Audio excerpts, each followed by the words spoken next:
Thank you. Hope everybody's having a good Tuesday. It's a little rainy here, but probably perfect for webinars. Nobody wants to be outside. I'm also, in addition to the lovely introduction, I also do conduct research as a student at Kansas State University, where I focus on alimony and divorce in particular. If you've seen me present before, I kind of, the format for my presentations are all kind of similar. I always divide them into 3 sections. And this particular one, we'll spend the first third talking about the history of alimony and different types of alimony. And some of you may know all of these things already, and maybe it's old hat, but I find it interesting, and if you don't know about it, hopefully you'll find it interesting as well. The second part of the presentation deals with some of the existing research and which there's not a lot of actually on alimony, and some of my own. And finally, at the end, we'll talk about some ways you can apply some of the research to your practices. And some of you are probably already doing some of these things instinctually. They just seem like the right things to do. And if so, I encourage you to continue. But if you're not, I hope that you'll get something out of it and maybe can apply this to your practice. So, having been practicing for the last 10 years in divorce, a lot of times I have people come directly to me now instead of from their attorneys. And one of the things that they always say is, well, we have everything figured out but alimony. And then I usually say, well, you don't have anything figured out then. Property often seems easy to resolve. And in North Carolina, at least, and I think a lot of other states, child support is pretty formulaic. And alimony is a little bit of a tougher issue. And if you've ever been to an alimony trial, you know that it can be there's usually a wide-ranging pieces of support for and against whether someone should get alimony. And I think that no conversation about alimony should ignore where it started. And so, if you don't know, it actually started in mid-19th century England. Women could not control their own property. And that seems crazy to us, but at that time, women were not considered able to run their own finances. But that's the time they lived in. So the husbands actually managed the property, the rents, and the incomes, and in return they were supposed to provide support for their wives. So they took care of the wives' needs with their own property. But if the marriage didn't work out, women had an option to get a divorce from bed and board. I think actually some states, I know even in North Carolina, that term gets thrown around. But it literally required an act of Parliament to get divorced. And only wealthy people could get it done. Of course, only wealthy people had property, so it really only made sense for them anyway. And the intent was to provide continued support for the wife. Because the husband had all of this control over the property.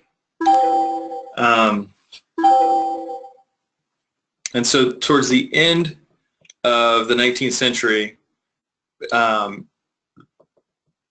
men could no longer control their wives' property. And so, this is kind of an issue in many states that don't have alimony statutes. They use the argument that, well, it was never intended for support post-divorce. It was related to property. And so after they passed this law that women could control their own property, well, support still continued, and many legal scholars and men of that time thought that it was a little unfair.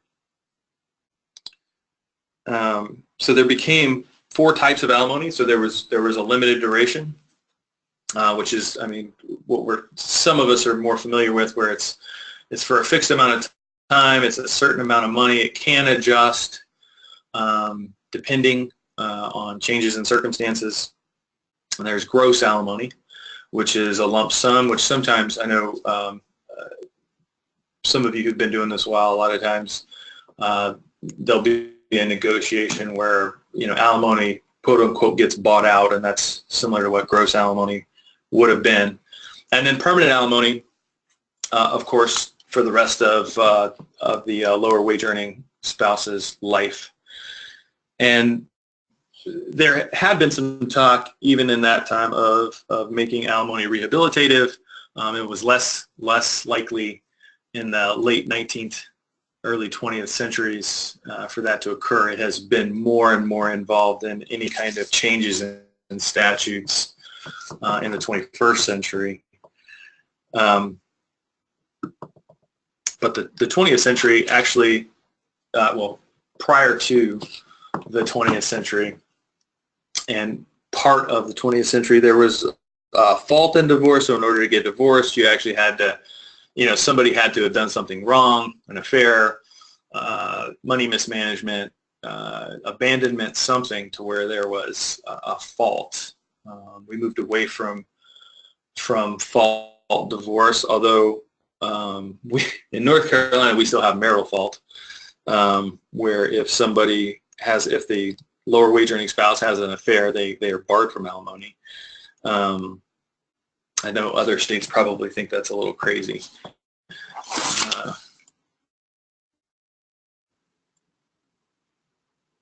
But economic and legal scholars vacillated on the purpose of alimony. Right, so was it rehabilitative? Was it supposed to be compensation for contributions during the marriage? And laws have changed over time, and they've gone back and forth on calculating the value of contributions, calculating the value of work given up, saying that doesn't matter, and saying, hey, we just need to get this person rehabilitated where they're earning money and contributing to society. So whatever the reasons for a particular statute, we still have alimony in this country. It doesn't appear to follow sound research, since there's been evidence both for and the various reasons for alimony. So for any reason you can find to use a rehabilitative approach, you can find a con to that. And any reason you can find for compensation, you can find a con to that as well.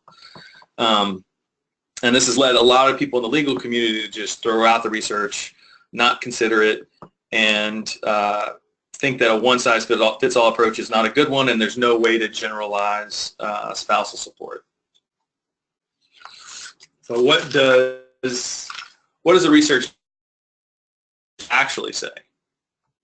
So I think probably most of you have heard this or seen this statistic somewhere, that men experience a 28% increase in the standard of living following divorce, and women experience a 36% decrease. So a lot of people hang on to this when they're talking about alimony and support and the need for this. It's how some people, some CDFAs even market their businesses. Women are at a disadvantage, and something needs to be done about it. Somebody needs to support these women. But what's missing from that? Many women and even men now don't even seek alimony. So does alimony actually moderate this effect of poverty on lower wage earning spouses? So not as much as you might think. Research done in the early 2000s suggests that there are 3 things that indicate whether or not a lower wage earning spouse will end up in poverty. So that's their support structure, whether they have a support structure in place, loosely defined as family, friends, coworkers, meaningful employment, meaningful work. So occasionally this can mean having some work outside of a job that you hate that's enjoyable, but more often than not, it's the person's full-time employment. And education. So education is highly correlated with whether or not someone would end up in poverty. And this probably just makes common sense to you. The more education, the more someone would be able to earn. And so these things are just not a surprise to you. You might be thinking, this guy's not telling me anything that I didn't already know. But what's more important in these characteristics is that even across multiple states, and whether someone received alimony or not, these were important. So what that meant was if you actually looked at the people who did not exhibit these characteristics, regardless of how much or how long they received alimony, they were still more likely to end up in poverty. And that would mean that if there's a way to provide a way out, so to speak, of poverty post-divorce, we need to make sure that the lower wage earning spouse exhibits some of these characteristics. But how do we do that? So people experience a lot of negative emotions when they go through divorce. So they may discount the possibility of education. There's sometimes some temporary depression. They're less likely to think that they can get meaningful work. They don't feel as good about themselves. So a lot of times these things, these pillars that they need to have success post-divorce are just, they seem out of reach. And so seeing where they are, how can we get them to where they need to be prepared to enter that post-divorce life? So one of the things that I worked on this year was looking at this process through the framework of general self-efficacy. So we can assess their self-efficacy because people who exhibit high self-efficacy are also more likely to, and this is basically things like you feel like you have some control over your life. So very high internal locus of control stuff. So those who exhibit high self-efficacy see education as a possibility. They're more assertive in finding the work that they want, and they're more likely to leverage a support structure that they may have. So there's actually a general self-efficacy test on this this link. I think Laura said you're going to get some slides, so you'll be able to go to this link. You can actually look at it in 17 languages. Probably don't need all 17 languages, but you may actually want to take it yourself because it's really kind of interesting to see where you land. But I would encourage you to give it to clients. And you may even, those of you who have dual practices, dual financial planning practices or tax practices or something, and compare them to the people, compare the scores to the people who are not going through divorce and the people who are. I think you'll even just be able to see, just looking at that, a difference. But even if you give them this test, lower wage earning spouses, including men who are going through divorce, tend to exhibit lower self-efficacy than their non-divorcing counterparts. And this is kind of difficult to recover from, so it kind of feeds into itself. The whole process of going through divorce is demoralizing. People feel unwanted. I go back to the alimony trial. It's, they're the most backwards things you've ever seen. In order for a lower wage earning spouse to get considered for spousal support, that attorney literally has to make them seem incompetent and incapable of earning money to support themselves. So the vocabulary is atrocious. You tell people that they're dependent on somebody, and that that they need this support. They have these these great needs that need to be met by someone else, and so a lot of that takes away from the sense of self. So how can we improve those scores and try to mediate that? So positive reinforcement from authority. So that's you. That is an attorney to frame things in the positive of how they will be able to accomplish things if they have the right things in place, such as career counseling, education, formal and informal. I mean, now, not that everybody wants to be a programmer or anything like that, but people are hiring programmers that basically just come in and interview and do some coding, and now all of a sudden they're making six figures. So you can learn some of that stuff, for free online. So shoring up support structure, neighbors, family, and friends. Strategic use of language. So avoid words like dependent, entitlement, and need. Those are the words that that will create that negative outlook on life. And then also shift the locus of control conversations to be more internal. And really what I mean by that, you have people who, will talk about, well, that, it depends on what the judge is going to do. So while some of those things are true, the focus should be more on, well, what are you going to do?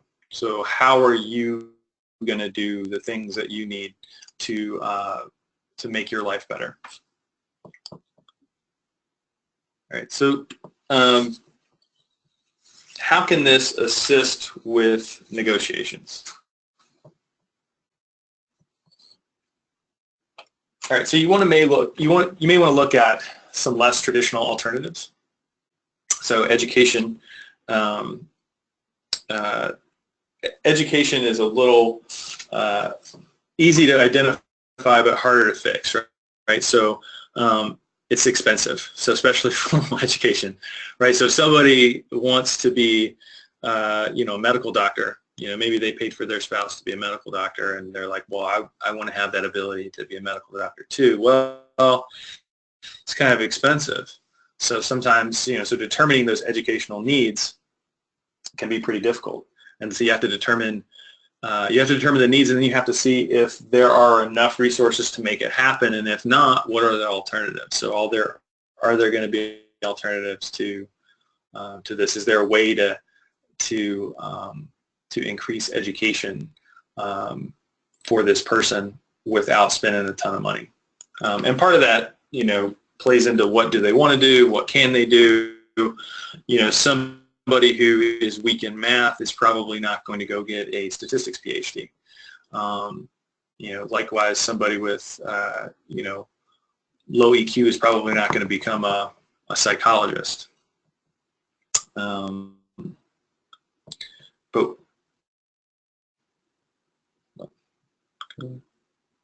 there we go. All right, so what do they actually want to do? So there's a lot of, you guys know this, there's a jumble of emotions when you're going through this process. And so a lot of times it's difficult to determine what people want to do. And those of you who've had clients that are a year or more removed from, the actual divorce and the finality of their agreement, they tend to be more clear-headed. A lot of times we talk about the temporary insanity of people going through a divorce, or, they're really good people that were getting on their worst day. So there's a lot of that. But even during the process, hiring a career counselor or strategist can be helpful.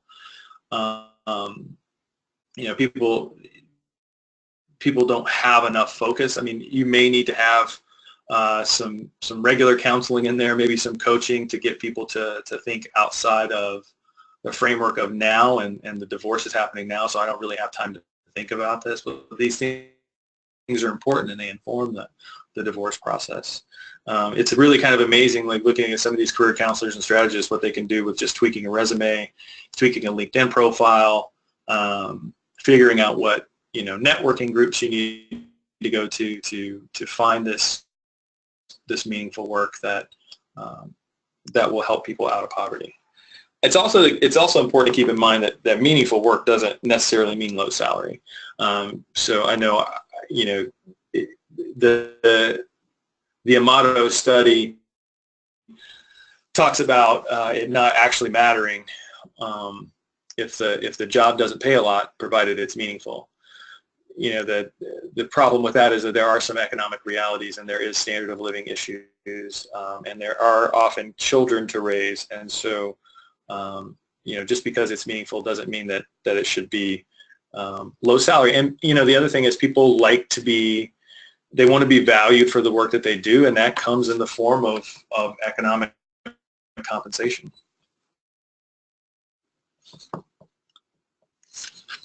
So support structure. So this is I've kind of had to wrap my head around this because of so much of my experience throughout you working with people going through divorce. I do a lot of collaborative divorce. I do some litigation too. But one of the things that, I think it's even on this, it's at least on the old CDFA test, where you talk about people who, want to stay in the house, and, part of our job is to convince people that it's not financially feasible, or that a judge is going to try to make them sell it. I think we may need to rethink this. I think those people who live in a neighborhood where the neighborhood is really supportive, who they can count on for their emotional support, for to help with children, to help with any number of things. It may be that we need to kind of rethink how we handle the marital home. Obviously, if it's just not financially feasible at all, given the combined resources of both people, then yeah, we need to, come up with a different plan. But, more and more, I start to think that if so much of their post-divorce happiness and prosperity comes from this third leg, this support structure, that maybe the house is important. Another piece that I've kind of really struggled with is family and friends involved in the process. So one of the things that we talk about in with the lawyers I work with is we call them the Greek chorus. So people who know absolutely nothing about the fact pattern, who know, in some cases, know absolutely nothing about divorce, get in your client's ear and start talking to them about, well, he owes you, she owes you, you're going to get at least this much. I had a friend who got this much. And so you don't need to worry about, any of these things like finding work, and you're not supposed to do this and you're not supposed to do that. I've kind of, that is the kryptonite for CDFAs and lawyers. But I think actually involving family and friends can be helpful. One, you can kind of control the information that they're receiving. So, a lot of times, people will tell their friends one thing that is, and those things are sometimes outside of the reality of their situation. And if everybody kind of hears that at once, I encourage some people to bring like their best friend, and it's really kind of, you can turn that person into an ally. What I would say is that, as far as family is concerned, you probably want non-parental family members, simply because parents are just another animal. They're never gonna,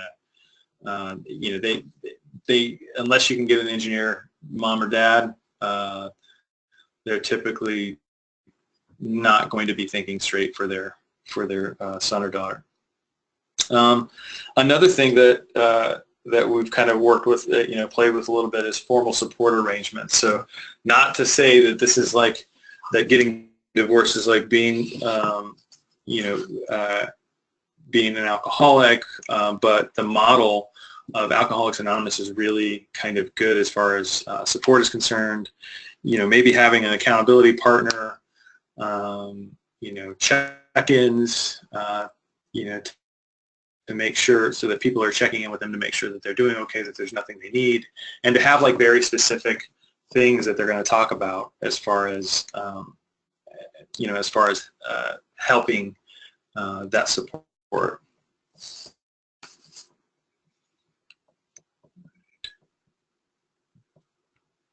So am I saying that there shouldn't be any alimony? I'm absolutely not saying that.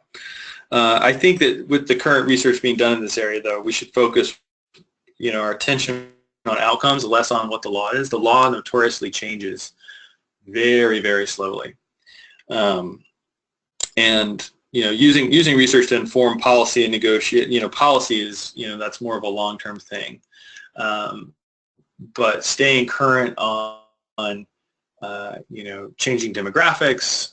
One of the big issues, one of the big things I hear a lot about now is, millennials aren't getting married. They're like, why get married? There's no reason to. It costs too much.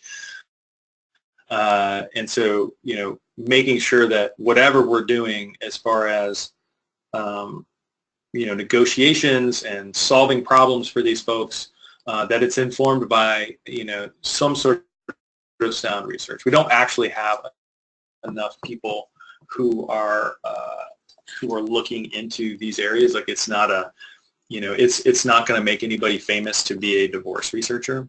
You're not going to get invited to,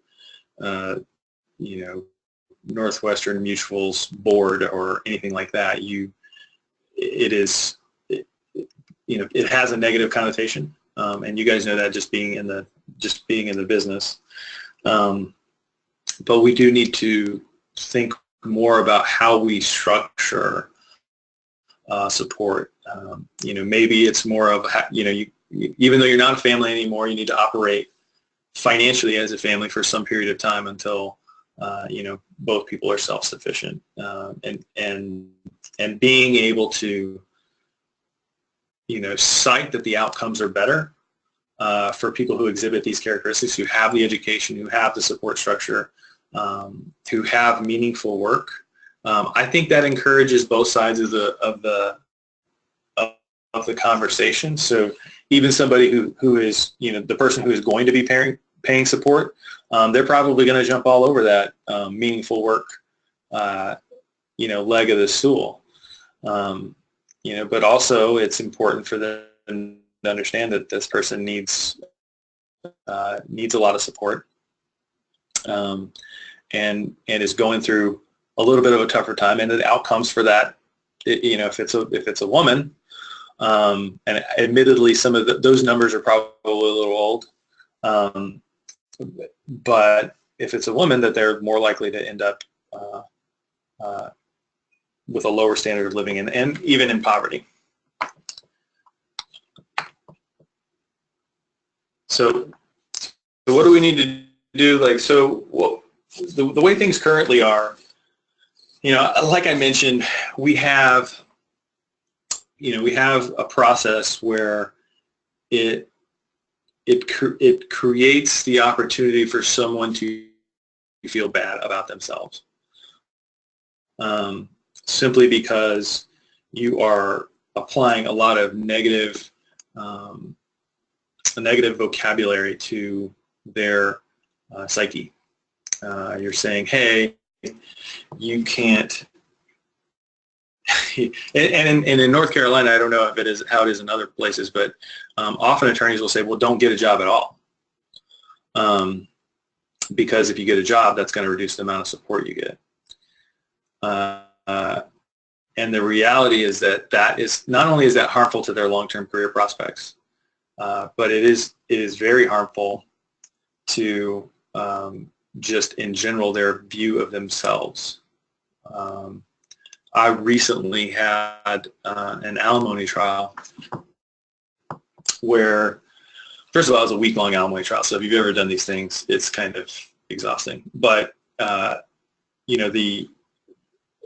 this had been going through the court for like 5 years, and this woman she had run her own business. She had she had successfully expanded. She started with one furniture store. She had 2 furniture stores. She expanded square footage. She had negotiated deals around a lot of these things, and then the recession hit. And rather than recognize that was a macroeconomic factor and had nothing to do with this person's ability to earn money, the strategy has to be, if you're trying to get alimony, the strategy has to be, well, this person is not really good enough. They can't successfully run a business. They can't manage it through a downturn. But really, anything related to housing, furniture, whatever was gonna get hurt. And if you just happen to be, if you just happen to buy a bunch of inventory right before the crash, well, you're going to be out of luck. But the idea is that this whole 5 years, it's don't get a better job, don't see a career counselor, don't do any of these things that can not only improve your financial life but make you feel better about yourself. And in that situation, the higher wage earning spouse, the husband, was willing to pay for, he was willing to pay for an MBA. He was willing to pay a higher amount of support for a shorter number of years so that she just could concentrate on going to school. But that case ended up in trial, and a judge decided that, and she lost 5 years of good work, of the possibility of educating herself. And you can even see it in her demeanor that she doesn't have a lot of confidence in herself. And she's I don't know if she's purposely underemployed herself, but she's been in the same assistant manager role at a retail place for that time period. So, this idea is, this isn't something that, it's not revolutionary that people need education, support, and meaningful work. But how to get there by using positive language, by creating opportunities for reinforcing that support structure through confidence is kind of new. Some of you probably already do it naturally, but it's not it's definitely not it's not instinctual all the time.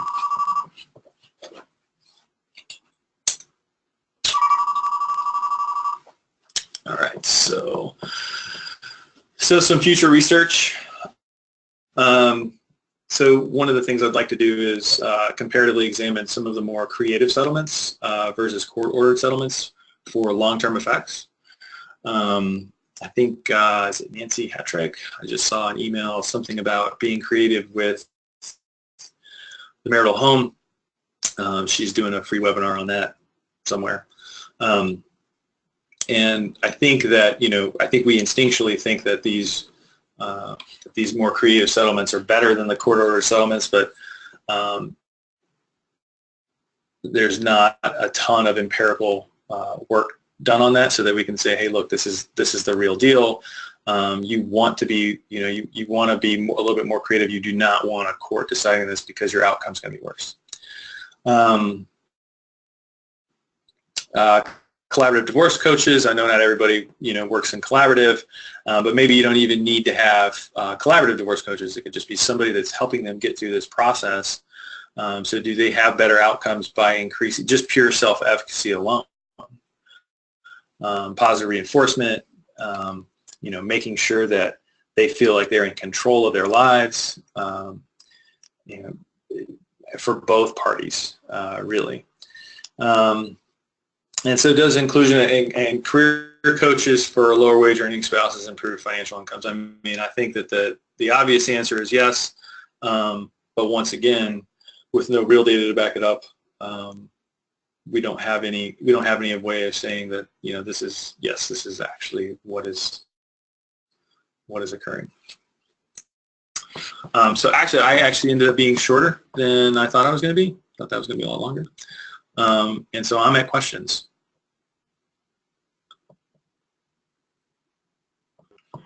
All right, thanks so much for that, Michael. If anybody has any questions, then please use that GoToWebinar box to send in some questions for Michael. While we're waiting on some questions to come in, could you give some practical examples in your own experience, in your own practice, of how boosting a client's self-efficacy led to a better outcome? Yeah, so just recently we had a case where it was a shorter term marriage, and the wife, the dependent spouse, she'd been out of work for maybe 10 years, and she had an undergraduate degree from pretty good school, and she had actually been a financial advisor for a while, right out of college. But her husband made about $1 million a year. And so they were going to divide this income for, about 6 years. But she's still pretty young, so what was she going to do after that? And so part of the process was really just talking to her about, what does she want to do next?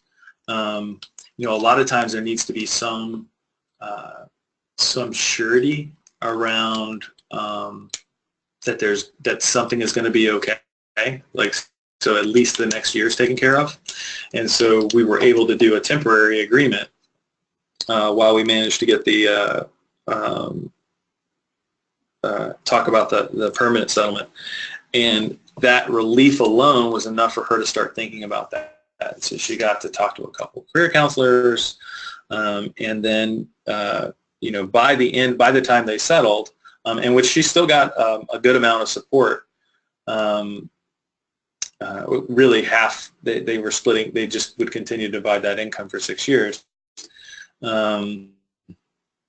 She was able to actually start a business, and within, she was making, $8,000 a month within a few months. So, I mean, it's just, it's getting somebody to the point where they feel like they can do something. A lot of people feel like they're stuck in whatever they were doing before. And then conversely, I've seen it where we start the process. I'll give you an example where, I've kind of been doing similar things like this. What do people want to do? Where do you want to go to school? So we had a case that, fell apart, went to litigation. The amount of support was high, or was long, but it was a short amount of support, or a short term. And, she is now at the point, because I've been doing this long enough, she is now at the point where that support's going to run out, and she has no way of supporting herself. She had gone the other direction, and it's possible that I handled that case poorly and was unable to provide her the support she needed for that to improve her self-efficacy. But now she's even worse off than she was. So, I think that, it's sort of obvious that these are things that you want to do. I constantly sit with people and say, it's not about what if it's a dependent woman spouse, I say it's not about what he's going to do. It's not, don't worry about what he's going to do. We need to focus on what you're going to do. And so I think that is one of the keys, is to kind of keep bringing the focus back to, their former spouse is going to be their former spouse, and they have to be able to do what, they have to be able to live their life, and they have to be confident in how they're going to live their life. Their partnership is gone, and that's sad, and they need to grieve that, and maybe they need, support of a counselor to do that. But they do need to focus more on, so the more you can bring it back to focusing on what they're going to do, the more empowered they'll feel, the higher they'll score on that self-efficacy. I've done some pre and post tests too, for my clients. It's not exactly a very well-controlled experiment, but giving people the self-efficacy test, when they first come in, and then post-divorce, you can see that the score goes up a bit.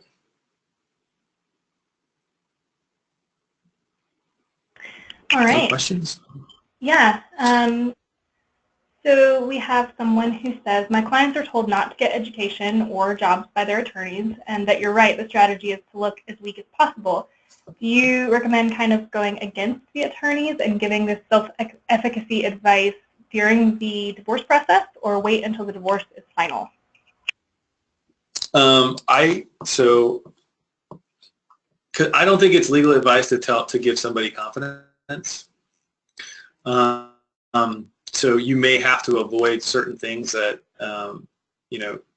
that would interfere with a legal strategy. But for the most part, I think that the sooner you start, the better they're going to be off, or the better off they're going to be.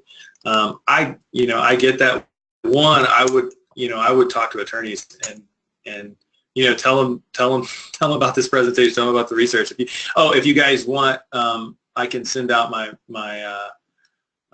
manuscripts for this study too, so that you guys can, you can say, hey, look, this guy actually, this is, you're going against your client's long-term best interests.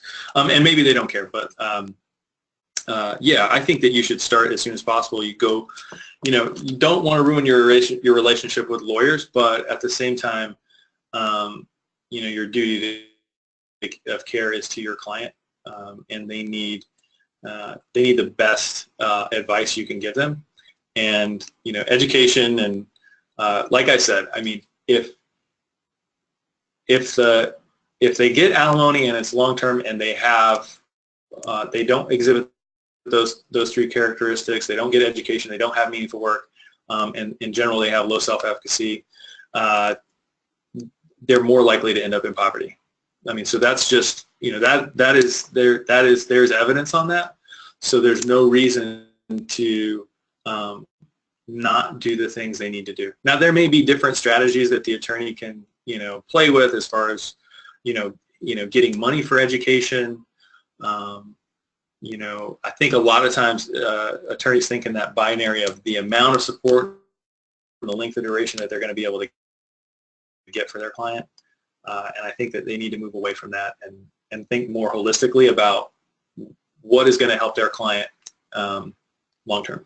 So absolutely, I would go against that, with the caveat of don't give them any legal advice unless you're a lawyer. Fair enough.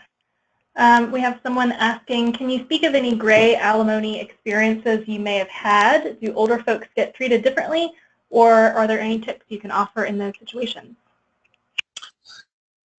So some of that depends. One of the things that I would say for the gray divorces, particularly if they've been out of work for 20, 25 years, we do, even if people in their late, mid 50s, we do look at retraining. Like, so I have yet to meet somebody who really just wants to do nothing at all.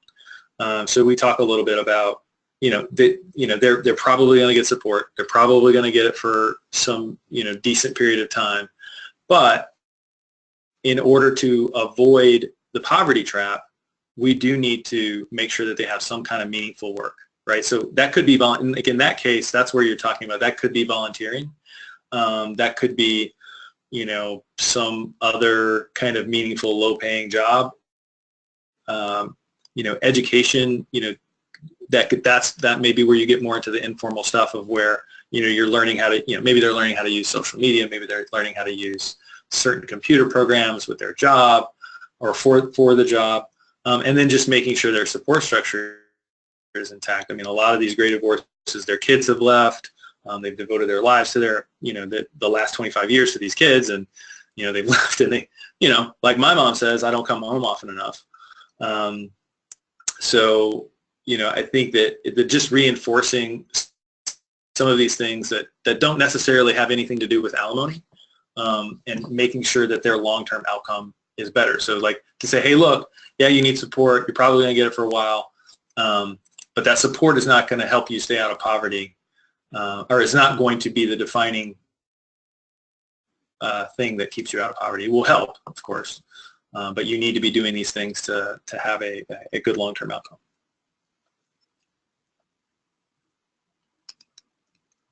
Alrighty.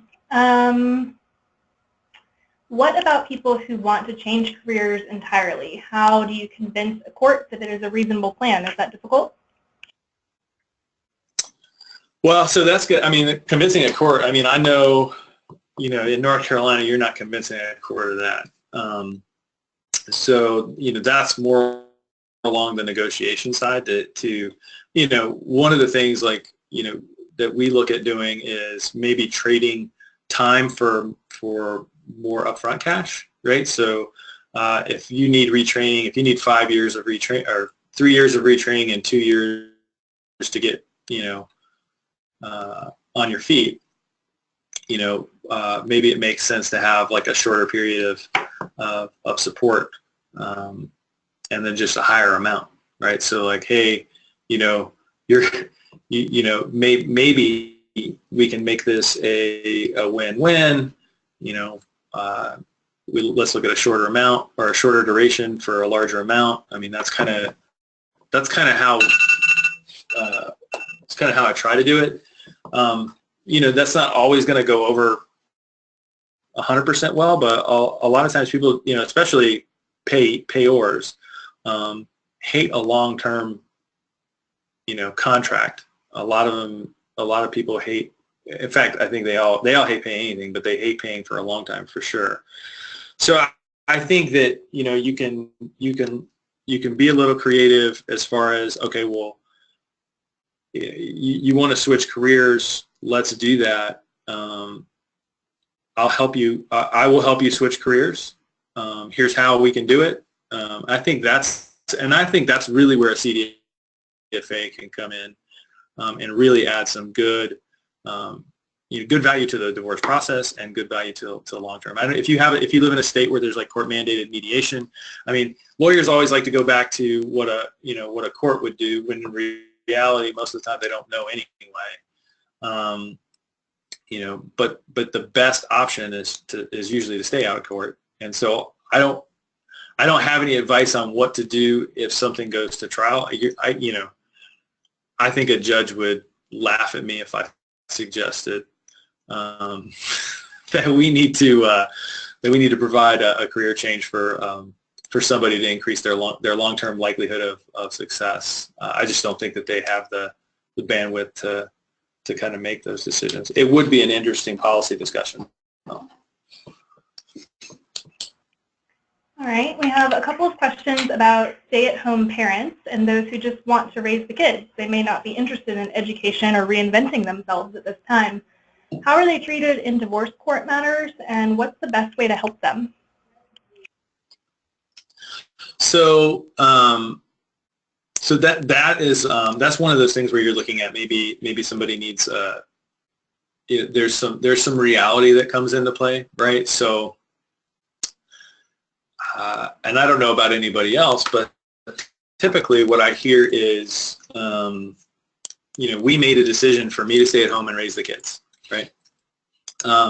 Where that conversation actually never took place, and nobody was really explicit about the pros and cons of doing that, and nobody looked at future consequences.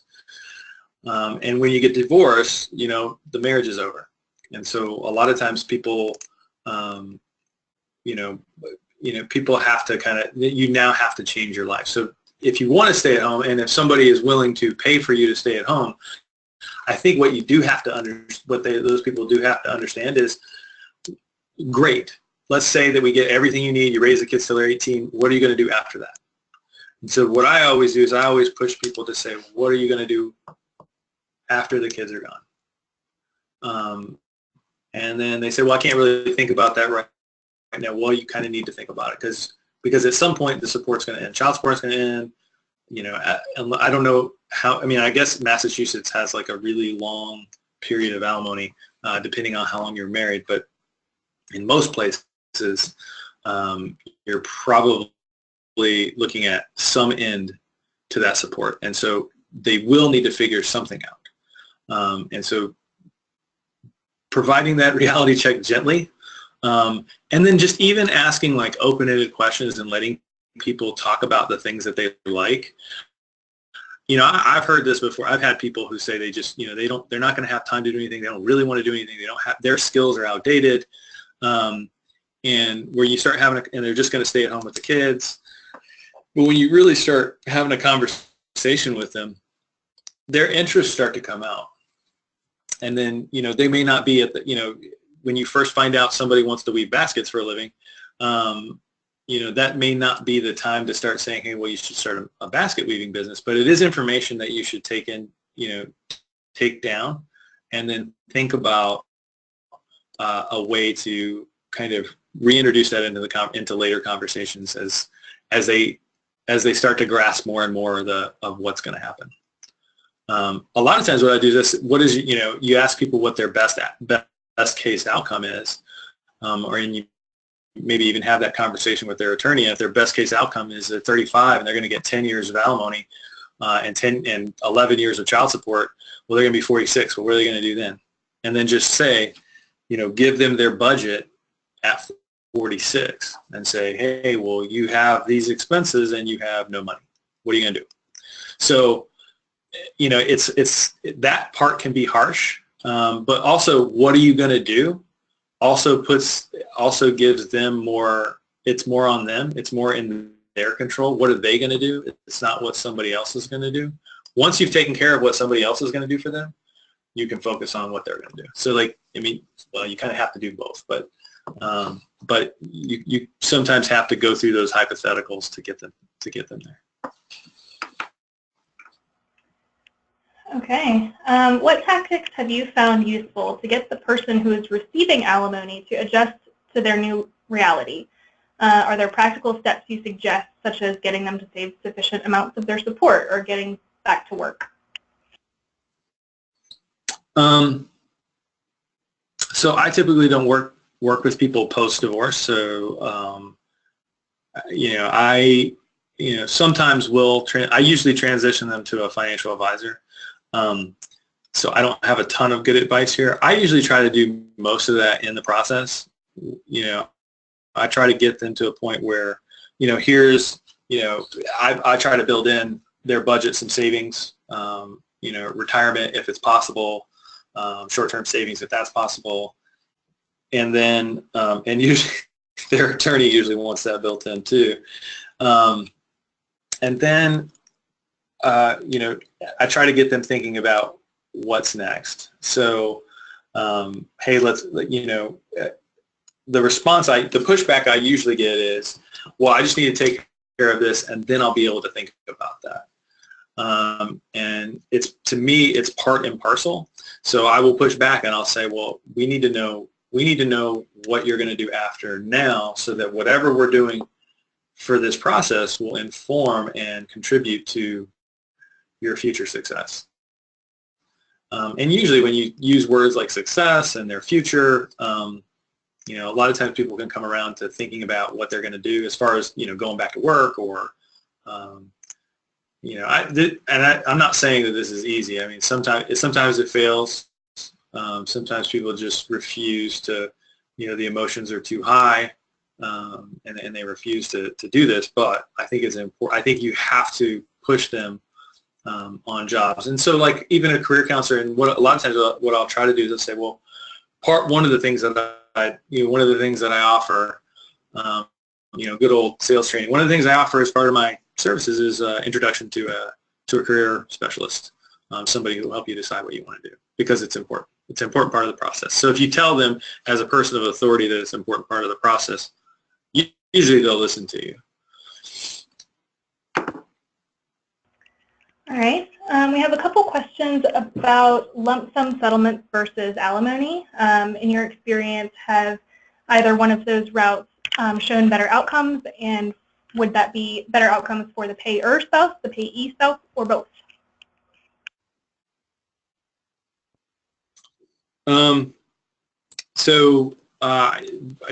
think I do a good amount of lump sum type arrangements. It's typically when people have a business or something like that where they're selling it and then they're gonna invest it and they're gonna live off it. Those people usually have pretty good outcomes. If there's a buyout, a lot of times we'll back into a buyout number based on their needs, and so far those outcomes appear to be better because they're much more permanent, right? So if you have an asset and then the strategy is not to spend it down, and you don't have to spend it down, that's going to typically be a better long-term outcome.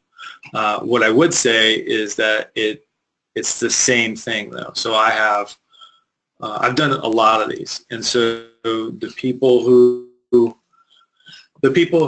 are more confident about what they're going to do in their life are actually increasing their net worth The people who get these alimony buyouts and are doing not a ton of stuff. They don't have meaningful work. They're away from their support structure.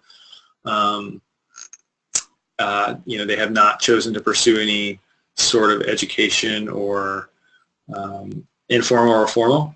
They're spending down their assets. Like I said, I refer out to advisors, and so I will have some advisors say, "Hey, so such and such didn't get enough."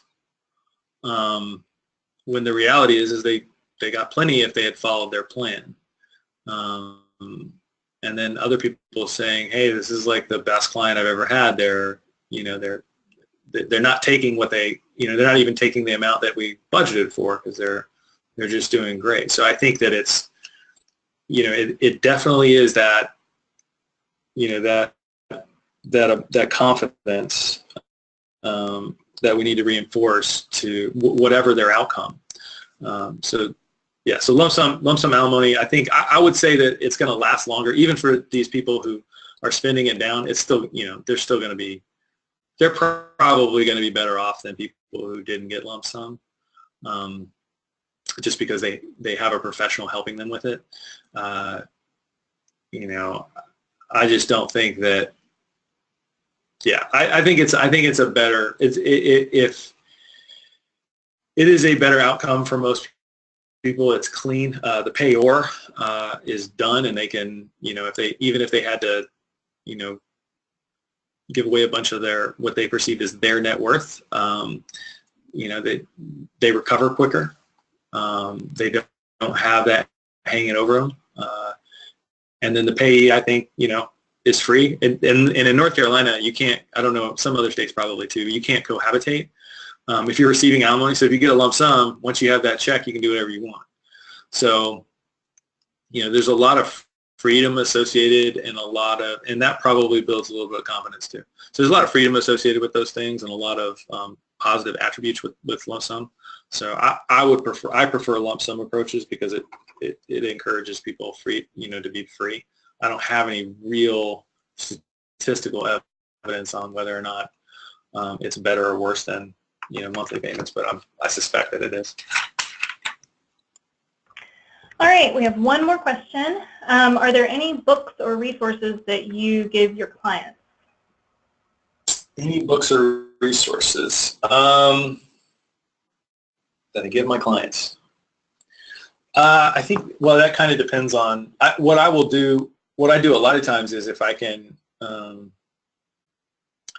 if I know of a book that I think will help somebody, then I will probably get that book for them. So if somebody wants to, say start a business, I might get them, like maybe they know how to make an app or something. I might get the lean startup from Eric Ries or something like that. So I think it's case dependent. I don't have like a specific book that I give to people. A lot of times I think a lot of the, there probably are some good books out there. I would actually accept recommendations from somebody, but I just don't.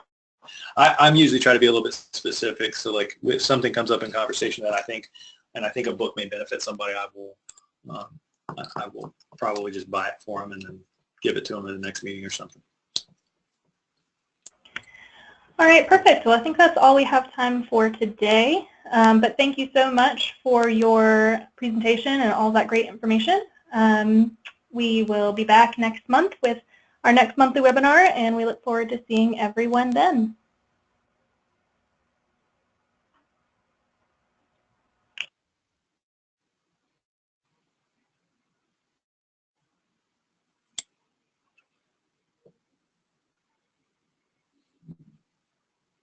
And Laura, you need some questions from me. I need to get those to you. I will try to get those out to you today.